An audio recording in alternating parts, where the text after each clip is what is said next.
Photographer saying you might want to move. She's going to be in the aisle there.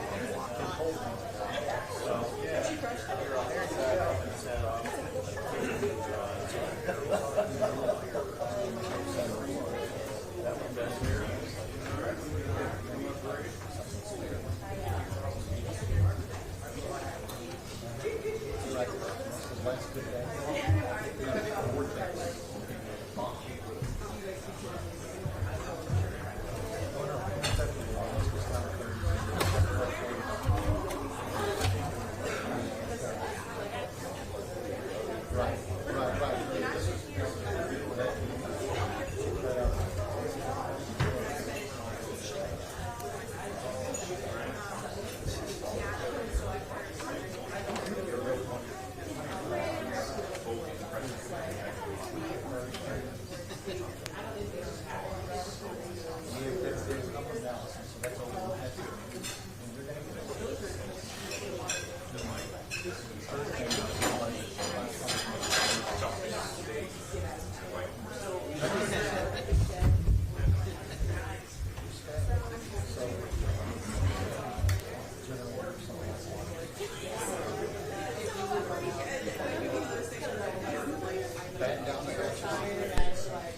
To be fair, that's not normal.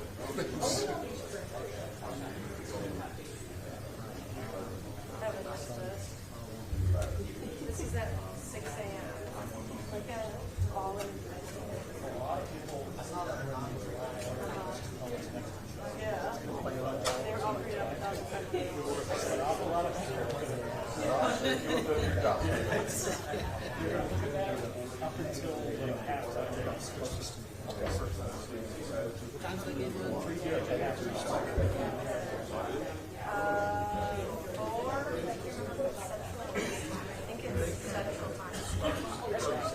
Where's your bag? It's that blue backpack. Okay. Thank you. I have the box. Oh yeah. I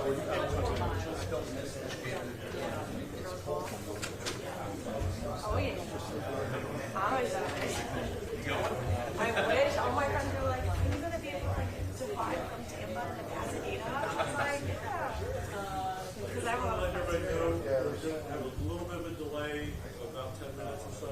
So I just want to let everybody know. Okay. We're waiting on one of the socialists to track the train along. Okay. So just want everybody to know we've got probably about 10 to 15 minutes. Okay.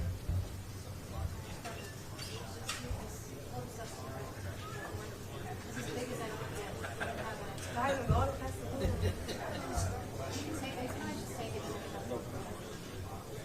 We have to change our flight when we go like supposed to fly from Sarasota. Change it. During the Thank you.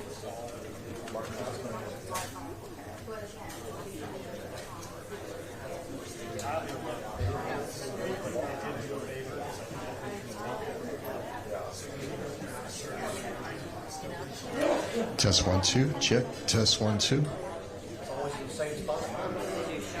1 2 3 4 5. Test 1 2. Good.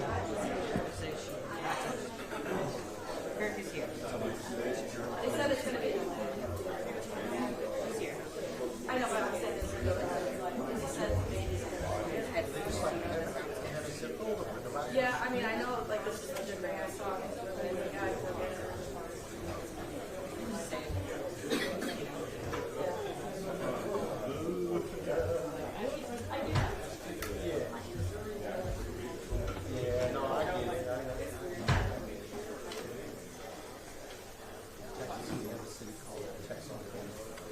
It is right on the border, and there's no mistake. You know where you live.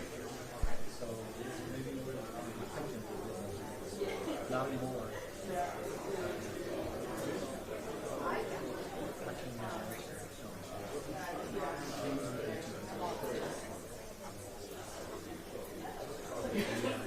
But don't move. You know I love those. Dude, we have one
worse.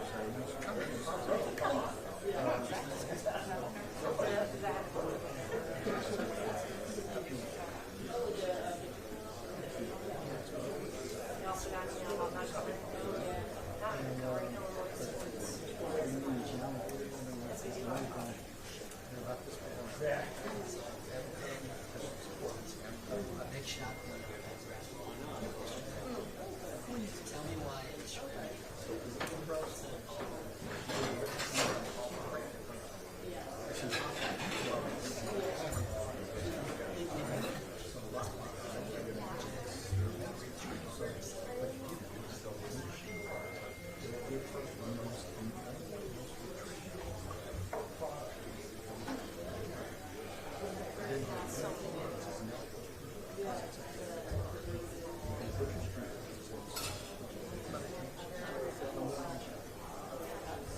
Testing, 1, 2, 3.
Initially, it was a really nice shot.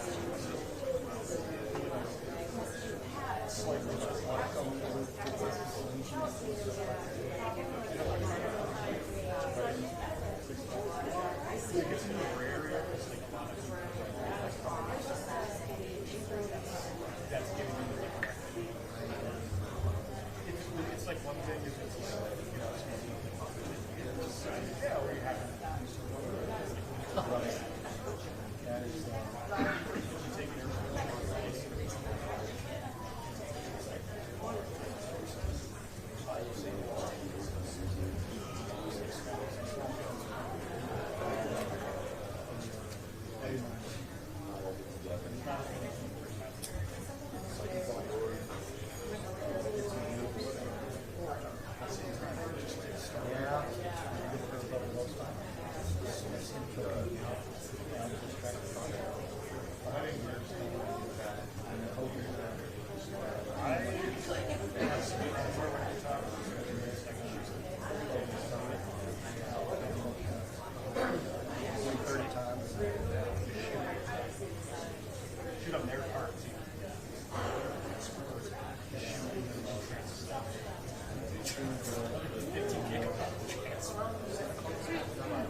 possibly maybe to something that I don't know how long it's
Test 1 2. Check. Test 1 2. Check 1 2.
Tell them I'm already there.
Yeah, we got it. So it's a bit of it. But I mean, it's nicer than the weather. I mean, I like it. I guess. Yes. I think they should result in a good yard at sports just to start the game. No, because you can show up.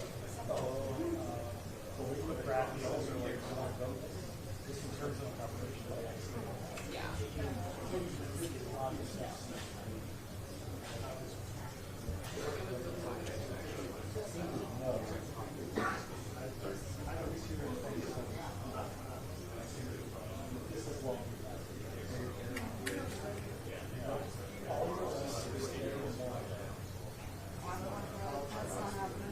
No, that was kind of what was in my mind.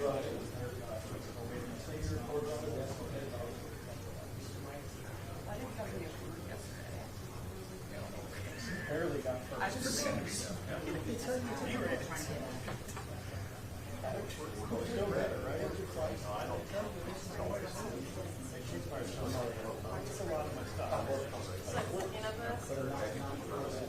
You also Oh, really? your son's were you clear and I said, yeah, sure. And I didn't. And she's flying in from so like go to the game. So she's like, she was coming tomorrow morning. And she's all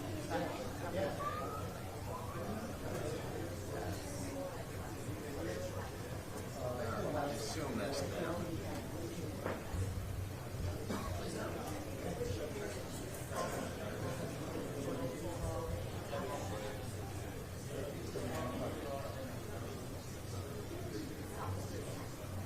enjoy it. You'll think it is a lot.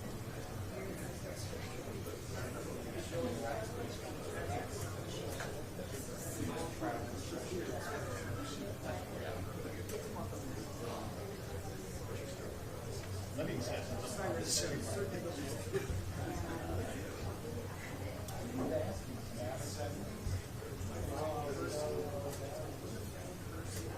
This is next to the state. That's right. They both were the best games of men's. Men's game. Women's game.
All right, test. We good? Okay.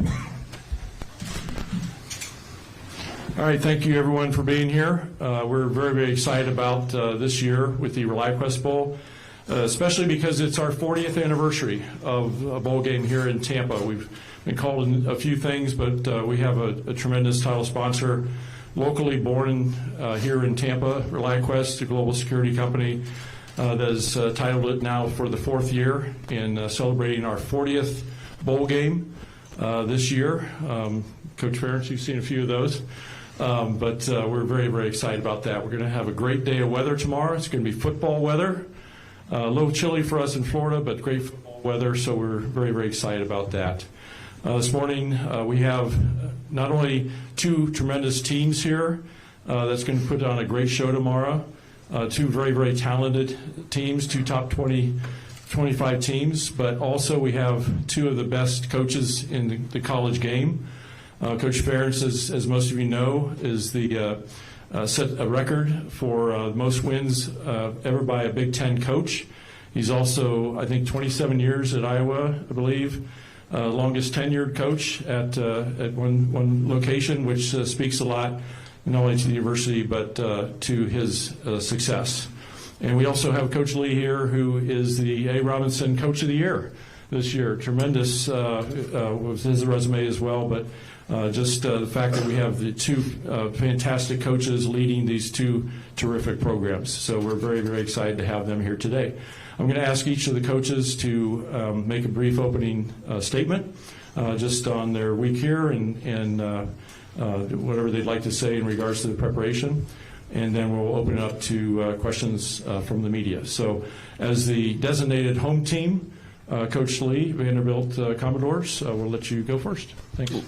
Well, thank you, and it's such an honor to be with you guys this afternoon. I appreciate it. I want to start just by saying what an honor it is to share a stage with Coach Ferentz. I think there's a few guys in our profession that are considered to be the highest level, and certainly Coach is a part of that group. What he's been able to build at Iowa is honestly everything that we want to build at Vanderbilt, including the long-term stability and the sustained success. And, we know we have a really tough opponent tomorrow. I think that makes this such an exciting game. I think there's similar DNA strands in both programs. But I just have such a respect for Coach, how he's done it for as long as he's done it, as high a level as he's done it, and done it the right way, too. So our team is really excited to be here. This is a great next step for our program, and we are grateful to the ReliaQuest Bowl. We're grateful to Jim and the ReliaQuest Bowl staff. This has been an incredible experience for our team. We talk about relatedness being our edge, which means we create a sense of belonging, a sense of community as a team. And to have a week here, to be able to spend this time together has been so meaningful to us. This is Team 5, my 5th team at Vanderbilt, and this has been a really special one. This has been a record-setting team for us, an historic team. And tomorrow is our final climb. And so there will be some sadness in that, just like there are with all endings, but it'll be a great way to celebrate the accomplishments this team has had and the time we spent together. This week in Tampa has certainly been foundational to that celebration. And we're really excited for the opportunity to play one last time. We're healthy. We're excited, obviously, with the exception of Eli Stowers, which we talked about earlier in the week. We expect everyone to be there ready to go. We've had a good week of prep. And, again, I think what makes this most exciting to us is the opponent we're playing against and how tough and challenging the game will be. But, we know we need to be at our best tomorrow, and we expect to be at our best. And again, excited to share the field with Iowa and Coach Ferentz. So thanks again for having me, and just know how grateful that Vanderbilt is to be here. And, again, thankful to the ReliaQuest Bowl for including us. And hopefully we play at a level that represents how grateful and appreciative we are to be here. Coach Ferentz. Appreciate it, Mike. Thank you. First of all, just good afternoon. Really excited to be here, like Clark, and it is a great opportunity for both our teams, and I think we're well aware of that. Our first trip was after the 2003 season, and a lot of things have changed. A lot of things have changed in college football, certainly. The one thing that hasn't changed is just the experience here. It's been first class all the way. Jim and staff do a great job. Glenn and the folks at ReliaQuest have just continued a great tradition. And on a personal, it was kind of exciting for me just in that not a player on our team had been here before. We weren't here since the 18 season. So it was kind of fun coming down here knowing that our players were going to have a great experience, and everyone I've talked to has just thoroughly enjoyed it. So appreciative of that, and just, kudos to everybody involved with that. Bowls, just say a word about that too, just talking about changes, more and more with each year. You talk about, the value, you hear talk about the values of bowls and, how much does this game mean, all that kind of stuff. And I just, it just makes me shudder a little bit in that, I still think it is special. Maybe I'm outdated a little bit, but every opportunity a team has to compete is special. And when you get the chance to play in a bowl game where you're together for another month as a team, you get one more chance to compete together and stay in a really nice city, in a really nice place, and get treated really well. I don't see how it's a bad deal, but if you enjoy competition, which I think is what college football is all about, it's hard to minimize the importance of these games. So we're just absolutely thrilled to be here, and as much as the playoff system continues to change and all that, I'm pretty sure one thing at the end of the day, there's only going to be one champion, no matter how many teams we invite to the dance, all that stuff. So, if that's your sole goal, which we all start that way, obviously, but there's a lot more to what's going on in football than that. So, to that point, just again, really excited to be here. The game itself, and Clark talked about that, and I think we probably see it both the same way. My sense is both teams are really excited to be here. Very few people opting out of the game in this game, which is also another trend. I go back a couple years ago, we had one of our best players, Sam Laporta, opting in, coming off a knee surgery, had a scope late in the season. He fought his ass off to get back in and play up in the Music City Bowl, and that, I think that's more of the type of player we tend to have, is guys that like to play and want to get out there and compete. So I think you're looking at two teams that are really going to work hard and have worked hard. They've earned their way here. And when you look at Vanderbilt, just what an outstanding job they've done. Clark's been there, just methodically built that thing from my vantage point, outsider looking in, built it internally, and then complemented the team with the portal, which is today's football. But when you watch them play, it's hard to find them not playing hard in any game that they've competed in this year. They just had a great season. You don't luck into a 10-win season. There's no way to do that. So it's a real compliment to Clark, his staff, and their players. Obviously, offensively, they're a very explosive football team, scored a lot of points. The quarterback is the featured player there, no question. They're quarterback driven, but it's a lot more than that. That's oversimplification. They've got a really good offensive line. They've got receivers that are really good. Tight end, I know they lost one, but they've got another guy that's very dangerous, and a couple good running backs. So you look at their entire lineup, it's a team effort. It's a team effort by all those guys, and then the quarterback certainly a wild card. Defensively, they make it tough to run, and they don't give up a lot of points. It's 23 points, and to me, that's the only stat that really matters in football is points scored and points allowed, and they've done a great job there. And then you watch special teams, and their players see the value in special teams and have bought in. That's very, very clear too. So, bottom line, it's we're going to have to be at our best to have a chance to be competitive in this game, and that's what we've been trying to work for. Bowl games are interesting, different than anything you do during the season, because you have that period where you're playing, but you don't know who you're playing. Then you figure out where you're playing and who you're playing. But even then, you still have a lot of time. So you're practicing, just trying to stay in football shape a little bit. But also, at some point, you turn your attention to the opponent and game prep and those types of things. So it's a long month from that standpoint. And really what it boils down to is once you get to the game week is having the players being able to focus when they need to. And like any game you play any time of the season, first game or last game, it's just respecting the opportunity to compete and then respecting what it takes to be successful. And teams that understand that tend to do better. And certainly our opponent, they've done a great job of that. So it should be a great game tomorrow. We're looking forward to the challenge, and we'll go from there. And I'll turn it back to you, Mike. Great. Down here. Yeah. Yep. I'm sorry, Victoria. Just raise your hand when you want to ask a question, please. I want to start with Chad Leistikow, Des Moines Register. I want to start with Coach Lee. You have a familiarity with Tim Lester. I know you coached with him at Syracuse for 3 years. Probably faced him a lot in practice, I'm guessing. So any good stories about Coach Lester, and how does maybe that familiarity, I don't know, what dynamic does that play in this game, if anything? Oh, I've got a lot of great stories about Timmy, and if you've ever spent much time with him, you know there are a lot of stories there too.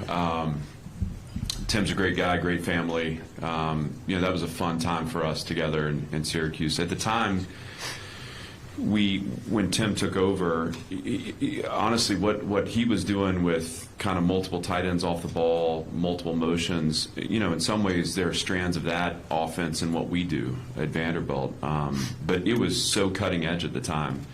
One of the most challenging parts was preparing for it in the spring. You're watching the Elmhurst College film, which was just a little different, but always creative, outside the box thinker, willing to take risks. It's been fun to watch him, obviously, through his time at Western Michigan, and then the year spent in the NFL I think was really formative. What I see on film now has some of the creative aspects of what I knew him to be at Syracuse, but also you see a real emphasis on the stretch run game, some of those NFL kind of elements that have become to define that game. And this is a world-class person and a really good football mind, and I'm so happy for him and his success.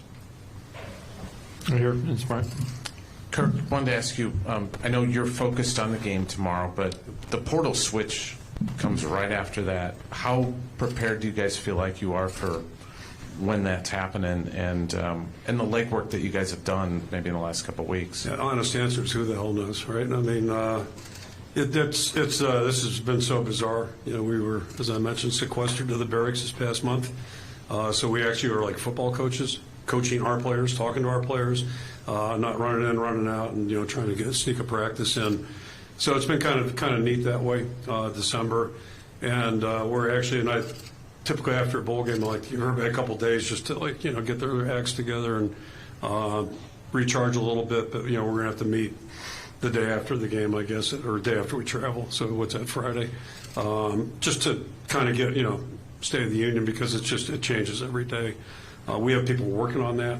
I haven't given it a hell of a lot of thought the last 5 days, so it's just the way it is. But yeah, we'll adjust to it and we'll handle it. We're certainly going to be active in the portal. To what extent? I think what's most important are the guys that we do get. Making sure we get guys who are going to fit in the program and hopefully move us forward. And we've been lucky that way to have some guys join us that have been good additions to our team and help build it and fortify it. And that's, I think, what we're all trying to do. Right down here in front. Madison Hertzig, the Cedar Rapids Gazette. Kirk, I want to ask both coaches this, but I'm going to start with you, Kirk. We haven't had a chance to talk to you in person since your offensive line won the Jim Moore Award. What did that mean for that opportunity to happen? And then for Coach Clark, what challenges does this offensive line present beyond just receiving that honor? I'll start with the bad news. The guys told me that historically the teams that win the award play crappy in their postseason game afterwards. So that's a little bit of a challenge for us right now. But hopefully we won't let that affect us. It's kind of like the Heisman. The guy who wins the Heisman a lot of times ends up going on the banquet tour and doesn't show up for the bowl game. That's been a tradition over the years, but it meant a lot, and it's both happiest for our players and. George Barnett just done a great job, and it's people in our area know we went through some bumps in that area, that offensive line a couple years ago, and attrition, injuries, we've been through it. Guys maybe that you were counting on didn't play quite the way you want, but that's football. It happens at all positions. But the way they've all stuck to it, and you look at our seniors, they all got good stories. All three of the guys that are doing that have got great stories, and. The two guys that graduated last year are both playing on NFL rosters right now, Mason and Colby. So it was a pretty good group last year, and they took it another step with Pieper and Locke jumping in there. But we're going to have another challenge Friday. The season's not over. I say Friday. Whatever the hell did. To me, it is Friday. Tomorrow's game day, so I've got myself brainwashed there. But anyway, it's going to be a hell of a challenge for us, and we're going to have to play well. These guys make it tough on you. Yeah. Right here in the second row. For both coaches, and a little bit of a lighter question. There's a plethora of sports movies out there, and there's a bunch of actors playing real-life coaches. If someone had to play you, Coach Ferentz, I'm seeing Tommy Lee Jones, and Coach Lee, I'm seeing Billy Bob Thornton, minus the hair, of course. But who would you have in mind to play you if the film came out? I do know who they both are, but have not watched a movie in a long time, except for ones that are like, old time movies. So yeah, that's one I haven't given thought to, but I'll leave that to the people who do that to figure that out. Yeah, I was thinking Brad Pitt, honestly. I don't know. When I look in the mirror, that's what I see. You see Billy Bob Thornton, I guess. I don't know how to take that. I do want to come back to the offensive line question because I want to be respectful of the second part there. Just to say, it doesn't matter what league you play in, but certainly I believe this to be true in the SEC, and I know it to be true in the Big Ten. You win up front, and you can't expect to play winning football unless you can win on both sides of the line of scrimmage. We always talk about the culture of our program is built in the offensive line room. So even though I'm a defensive coach, the thing I know to be true is our program will go as that offensive line goes. And so to have the chat, first of all, Coach, I appreciate you bringing up the history of the award. I didn't know that. That gives me some hope in the game tomorrow, too. But I expect that offensive line is going to show up and play hard. That's all they've done all year. And what a great honor for that group, and a well-deserved honor. And also, too, to know that we have a proud offensive line group, too. And we have a group that really wants to make a statement tomorrow as well. And so I think what makes me most excited about the game tomorrow is the battle in the trenches. And I think you're going to see really a traditional football game played fighting for every blade of grass on that field on both sides. But certainly we see on film and have a ton of respect for the Iowa offensive line and the accomplishments they've had this year. Right here in the middle aisle with the hat. Right there. Yeah. Clark, you talked about the longevity of Coach and how you'd like to have that at Vanderbilt. Obviously, when you have success, it gets a lot of attention from other schools. Has it meant something different for you to do what you've done, where you've done it, and be able to do it at your alma mater? Different in terms of just help me understand, just in terms of the attention it's gotten, or the pride you take in what you've been able to do. I think Gentry, one of the greatest parts of this for me, and you've been there and you've seen it at its lowest points. Anyone who was around the program in 2021, 2020, before I got there, pandemic year, then 2021, my first season, knows kind of the depths of where this program existed. And I think when, I don't know, this is my 5th year. I feel like I've aged 50 during this time. But I'm grateful for the fact that coming into this, I was naive enough to think I was good enough to do it, and so there's this thought process that, I could communicate my way into getting this group of players aligned and on board to play winning football. And what I realized quickly is that maybe I can do it, but I can't do it on my own. It's going to take a lot of people around me supporting the vision for success. Obviously, that starts with the Chancellor, Candace Lee. We've talked a lot about her leadership, and then extends every ancillary part of our program that impacts winning. And to have experienced, to have lived through 2-10 seasons with a 5-7 season sandwiched in between, and to recognize the love and investment that we've put into that place. And it still hasn't changed much physically. Obviously, this football stadium feels different now, which is so cool, but this is a human story. It's a story about a group of people that came together, that were willing to see what was possible and willing to bleed into it and work hard for it. And we've lost people along the way, and that's painful too, but I look at it now and say, that's necessary. It has to be about the ones that have the belief. And so you ask about the sense of pride I have in that. I think I'm so humbled and grateful to have been a part of it, and to realize that there is still room for a team that that puts a fence around the building, ignores the external perception, focuses on the internal investment, and cares about one another. And over time, that can give way to results. And so there's a lot of, I guess, pride in that. I'm grateful to have been a part of it, and I'm excited for this to be the beginning of it. And to your point about Coach's tenure, I'm excited about what the future can hold for us. But the future won't be there unless we stay true to that DNA, that soul that we have as a program that has allowed us to get to this point. Right here. Yep. Aria Gerson with the Tennessean. Kirk, what is it about Diego Pavia that you've seen out of him that makes him so special and that will be the most difficult for you all to defend tomorrow? I mean, just a couple obvious things. It just, first of all, when you evaluate a quarterback, in my mind, it's all about, does he lead his team? Does he move the team? And ultimately, put the ball in the end zone or at least help you score points. So, my experience is quarterbacks come in all sizes, shapes. When you coach at Iowa, you coach at Vanderbilt. Now I don't want to speak for Clark. Maybe your guy's not always going to be 6'4" and run a 4.8 40 or 4.6 40, whatever. We don't get a lot of first-round draft picks at either school, I don't think. But winning quarterbacks are winning quarterbacks. We had a guy, Brad Banks, in 2002 as a first-year starter in college football, ended up being the AP Player of the Year, runner-up to the Heisman, the whole 9 yards, and didn't get drafted in the NFL. He wasn't a prototypical NFL guy. But our team followed him. They believed in him and followed him. So to me, it starts with that.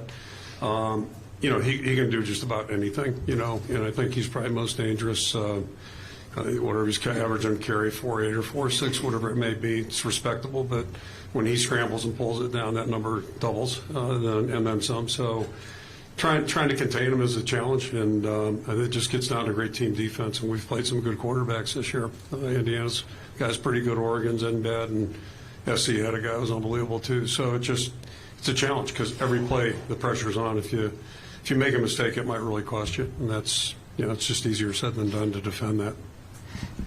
Coach Ferentz, on the left. Tom Laberger, Tampa Free Press. You just answered my question to some degree.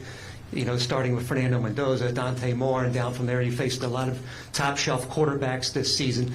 Pavi, of course, can hurt you in the run game as well. But what is the challenge if you look specifically at the passing game and him getting the ball downfield against your defense? Yeah, pick your poison, and he can throw the football. It's if there's one disadvantage he has is maybe trying to throw over the line. In those situations where he's trying to get the ball maybe in the middle, but he's elusive, he's on the move, and when he breaks contain or those kinds of things, typically bad things are going to happen. So you try to be aggressive against a guy, but you also have to be really careful. And that's again, it's like walking on ice in some ways. It's just really tough to navigate and negotiate against a player like that. And again, any play that he is involved in could end up badly for you defensively if you're not. Like, you just got to stay with your coverage, and you got to stay with the rules of the defense. Yeah. Question down here in front. Oh, in the back, sorry. Yeah. Thank you. Next. Jerry Mackey, the chairman of the John Mackey Award.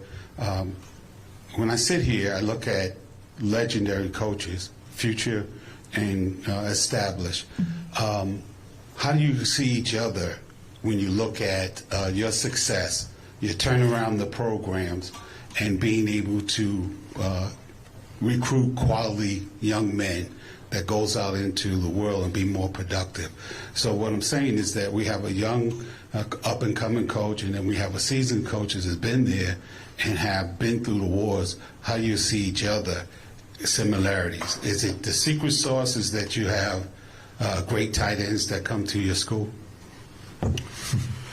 Well, one of the things that I think every place is a little different. Every coach is a little different. It's so important as a coach to stay within your personality. The coaches I have the most respect for are the ones that have a commitment to the foundational aspects of good football. What it looks like to play good football, and there's an intensity, there's a physicality to that, and so I'll never be Coach Ferentz because we can only be who we are, but boy, do I admire the identity that his program plays with. And I think, obviously the tight end position becomes important at both places, and has been featured in both places, and yet what I believe to be true about sustaining and building a winning environment is when you have identity and you stay true to that, it serves as filtration for the people that want to come into your program. And I think if you look at our rosters, that there is a difference in how we built our teams. I do believe there's a common thread in the fact that both teams play with spirit and identity. And to me, that starts with a commitment to being true to who I am and making sure that in the recruiting process, it's less about trying to convince someone to come be a part of it. It's more about being authentically who we are, being genuine, genuinely who we are, and allowing that to either draw someone in or communicate to them that they need to go somewhere else. And I think that would be, again, when I watch Kirk's team play, and when I think about it, and again, this starts with looking at his coaching staff. I mean, the first day I sat down and looked at the years invested at Iowa among his staff, I thought, my God, is this different? This looks different than any other program in the country. And then you look at their team and you realize how many of their players have been developed through 3, 4, and 5 years in that program. That looks different. And what you see in results then is a commitment to exactly who they are, an awareness of what their identity is, and I believe that they let that speak for itself, and it draws right people in. I hope the same will be said about Vanderbilt as we continue to search for consistency and results. So yeah, the tight ends, on that topic, I'll start there. And our local folks know this, but my wife in the 80s, anytime we lost a game, I'd come home and she'd say, you guys didn't throw the ball to the tight ends enough. And the sad part was she was usually right. And she says she doesn't know football. She knows it pretty well. But it's just, for whatever reason, it's been part of our DNA since my time going back to 1981. And I think it's interesting if you study it, too, just to follow up on what Clark's talking about in terms of recruiting. Think about a guy like Dallas Clark that was a walk-on at Iowa. George Kittle was going to Weber State, and we recruited him only because I coached his dad in 1981. I also knew his mom was a great basketball player. That's where the athletic genes come from. But he developed later after he got drafted, I think, 5th round. And that's about what he was. But he's obviously grown since that time. Sam Laporta, we almost didn't take. That's how smart we were. So we've had a lot of guys. T.J. Hawkinson was on the scout team his first year, the entire year. And then after 2 more seasons, it was the 8th pick in the draft. Noah Fant was heavily recruited. We don't get many guys like him. He could run like that back then. Still runs really well. So it's like, just there's a lot of different stories with every guy, but it's about getting the right guys in your program. And I think that's how we have to recruit. We can't have a, mandated like 6'5", you got to be 6'5", whatever board, because it'd be pretty, all those guys go to Michigan, Ohio State, and, we'd be playing with nobody. So you have to try to look beyond. You have to try to look beyond. And then just talking about, Clark, and again, I'm an outsider just looking, just like he's looking at our stuff. One thing I really admire, he just referenced he went through a couple 2-1 seasons, and I know our first 20 games, it was like a body count every time we lost a game. Hawkeyes are now 2-19 under Ferentz, 2-20, and that's who we were for that first 20-some games. Unfortunately, I'm the old guy in the room here. Going back to who should play me, I was thinking about maybe Clint Eastwood in The Mule. Was he like 97 in that movie? That could be me. So anyway, and he said that movie, I think his best line was, the only people who won't live to be 100 are the people who are 99. So hopefully I can identify with that someday. We'll see. But it's just it takes time to build a program, and not everybody understands. I'm looking around right now. I'm just horrified what I see in terms of decision making across the. It's not going to change. Like, I'm not naive. I get that. I feel fortunate. I feel bad because I got 3 kids in the family business, 3 boys, and I just worry about the world in front because. What can end up happening, you just start chasing the wrong things, and that's a shame. It's a shame, but it takes an administration, it takes people that understand. Like, it takes time to build things that are going to be sustained and last. And the other part of that equation is not every day is going to be a good day, and not every season is going to be a great season. So can you weather that and correct problems instead of just throwing everything out and trying to start over again? But that. You talk about old-fashioned thinking. That's where it is. But I'm stubborn. That's one of my better qualities, probably. Yeah, right down in front here. Hey, Kirk. We normally talk to you 4 days before a game. Obviously, we catch you here 24 hours before a game. And you've often said, whether you sleep well at night on Friday, depending on how you guys practice this week. So do you feel like the way you guys have prepared for this particular game, you're going to sleep well tonight? Put me on the hot seat there. So, that's what I was alluding to with the month. The bowl game month is weird. So you're happy some of the time, you're not happy some of the time. And then, coming off our first real work day, Tuesday practice today or this week, I just felt miserable, quite frankly. But then you get back and you watch the tape, and it's one of those old axioms: never is bad or never is good. It was actually a decent workout. And then we got better the next day. But and today, Everything was pretty clean. But, it's not all that doesn't matter if you don't show up with the right mindset, and we're going to need that tomorrow because of the game we're in. But, I feel okay. I think we're fairly healthy. You're always afraid to feel too good just because, the 8 million things that could go wrong all too well. Questions? Anybody? Yeah, right here. Right here. There you go. For both coaches, and Coach Lee, you first. You want to be one of those 12 in the college football playoff, but if you can't be, is there a better place to be on New Year's Eve than Tampa at noon in the ReliaQuest Bowl? Well, no. I'm going to mess this up. I think this is the second time that Vanderbilt's played in a Florida bowl game. I'm almost certain that's true. To have a New Year's Eve game. Kirk mentioned this earlier in his opening remarks, and there's so much going on right now in the national conversation around bowl games and playoff, and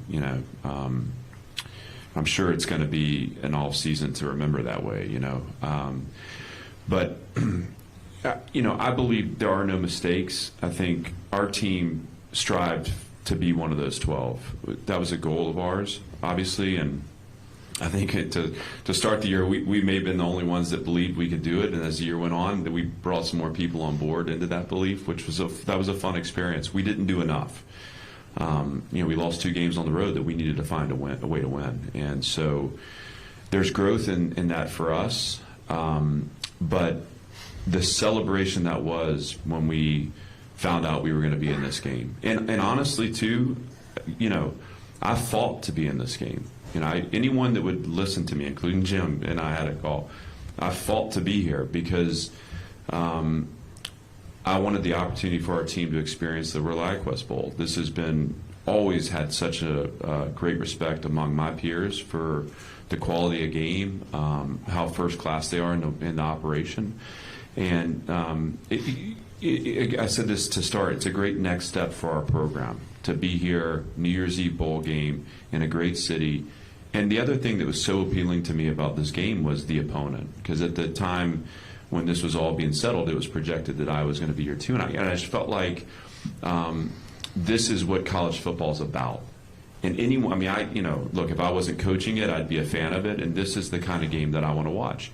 You got an established program that's had decades of success, but plays a certain brand of football, and you have an up-and-comer that is very similar in DNA. And so it's a long-winded, but we're very happy to be here. And tomorrow is going to be such a celebration, and the outcome is going to be the outcome. 2 teams are going to fight really hard, but this has been an incredible experience for us, and it's something that we're going to be able to build on as we turn the page and focus on next season.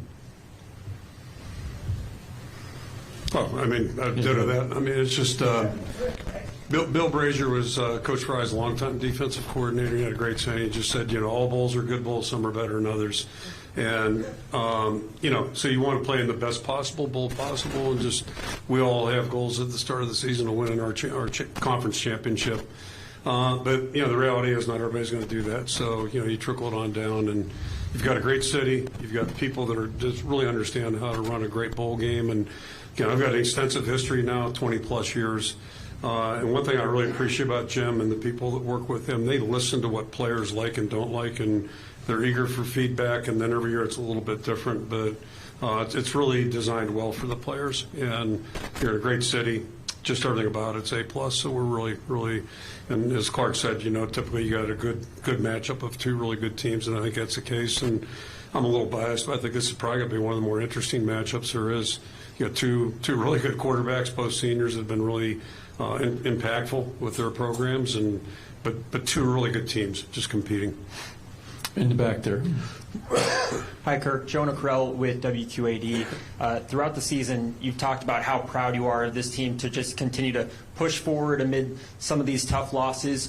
For you personally, what would it mean for you to see your team get a win over a ranked team and finally get over the hump? It'd be great. Just kind of, it's just, first of all, there's no bad thing about winning your last game. All right, playing in a bowl game and winning it's night and day. And I told our guys at the front end of the month, I've been to a lot of bowl games now in my career. And really what it gets down to is if you win, that's great, and if you lose, it just stinks. You know, it's about as simple as that. My wife pointed that out about 35 years ago. That's just how football is. It's what it boils down to. But it'd be a really fitting end for our team, you know, and I'm not saying we're the most deserving because that's, you know, not accurate, but our guys are deserving. I know Clark feels the same way about his group, and that's because of the way they've approached the season. And I think both these teams have really just, you know, played really well all year long. And that's why it'll probably be a really hard-fought contest and, you know, a lot of variables that go into it. But it'd be really meaningful to win, and just I'd be happy for our seniors. You know, we both have strong senior classes that way, too, so you want them to leave on a really positive note. Also in the back there and down below. Colin Crothers, DITV. For Coach Lee, obviously not to dive into the specific X's and O's, but what is it about Iowa's play on the field that makes them so unique from the opponents you've seen throughout the season? Well, it's three phases, so you got three phases interlocked, you know, and all three complement one another. So the style of offense, the style of defense, style of special teams. So it's clear that there's a plan to win, and each three of the phases are doing their part in that plan to win. The patience they play with, the field position game they play. It's like almost like, you know, the slow constricting that you see like on a boa constrictor, just squeezing the field position battle out and then finding ways to shorten the field. And when they get the ball in the red zone offensively, they're among the best in the country. And so it's like very intentional to design that way. And that is, I mean, that's really hard. A lot of times you play teams that have very specific strengths and then also very specific weaknesses. But it seems that the team is designed and the game plan is designed to maximize the strengths and then obviously complement the weak parts.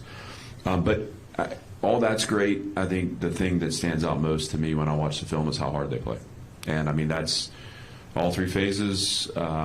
These guys care a lot. I mean, again, I talk identity as a program and those DNA strands that I think are similar. And I hope that when people watch us play, that they see a team that plays hard in all three phases. But what I see on Iowa's film is unique. And so you have a really smart design, a really complementary design, and then you have a group of players that really care a lot about what they're playing for. And that shines through when you watch them.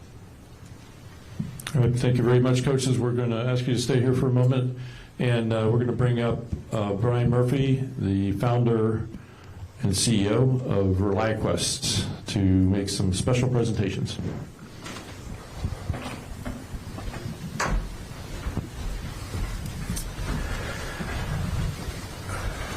Thank you, coaches. Really appreciate the athletes being here, team, staff, everybody traveling in Tampa, and we're going to offer up some good weather tomorrow and have a good game. So we appreciate that. Also appreciate all the ReliaQuest Bowl staff and team members. You hear it over and over. What a great week that you put on, great month that you put on from the contract signing through to finish. And as a founder and CEO, really proud to be partnered with this organization. You know, Jim gets a lot of credit for the ReliaQuest Bowl, which is deserving. But really, John is the one that needs to get more credit, his son. You know, I came in here 4 years ago, a rookie. I can talk about cybersecurity in front of a microphone all day long.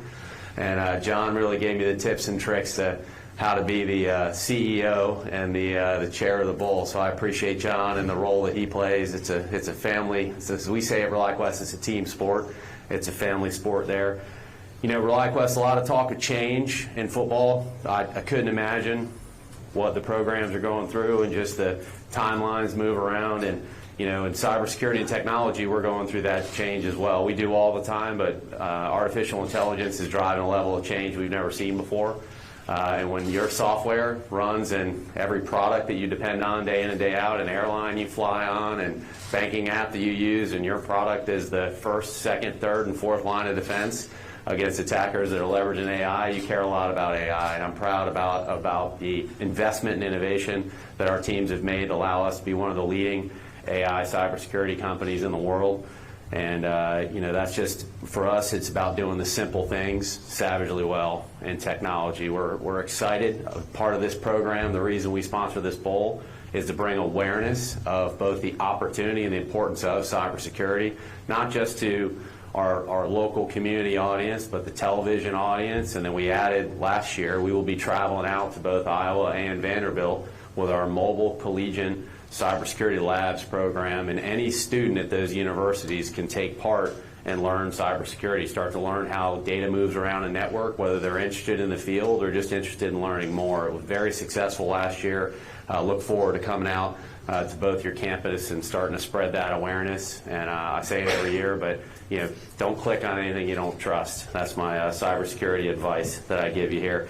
We wanted to do something a little different. We have a thing at ReliaQuest. We say security is a team sport. We talk about it all the time. We can't protect our customers if they don't work with us, and we have to work with them. And it's about being world class in the moment, being where our feet are, and keeping the main thing from a threat perspective.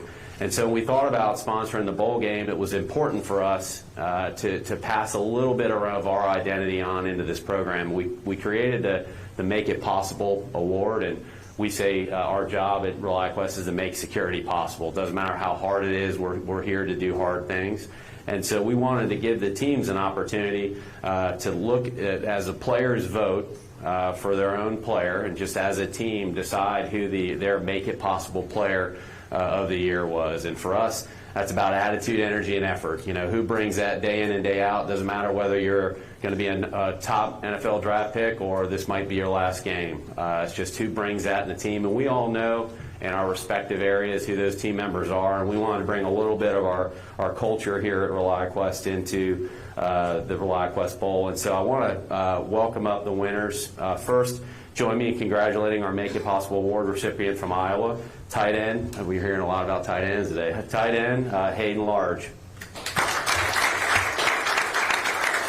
According to his teammates, Hayden was selected due to his many contributions to Iowa football, the University of Iowa, and the Iowa City community, a selfless individual who is always accountable to his team and to his teammates. Hayden has demonstrated the tough, smart, physical, and together characteristics that every Hawk strives to emulate on a daily basis. Congratulations, Hayden.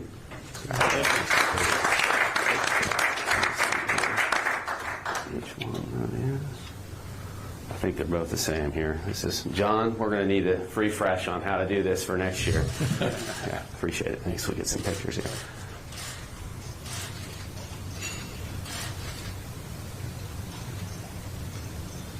Great. Thank you, sir. Thank you. Congratulations.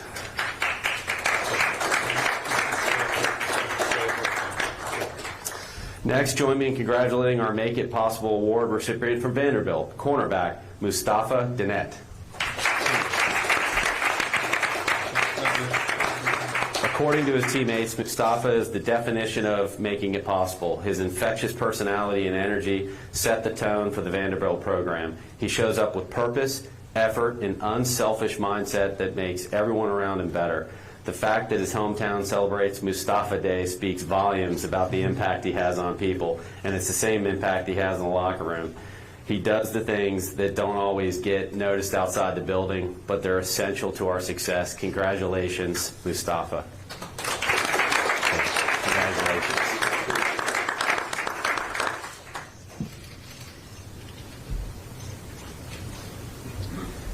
Congratulations. Thank you, Brian. And thank you, everybody, for being here. Thank you, coaches, and let's have some fun tomorrow. We'll get a picture of the coaches and the kids up here real quick, and then you're all set to go. Thank you very much. Hey.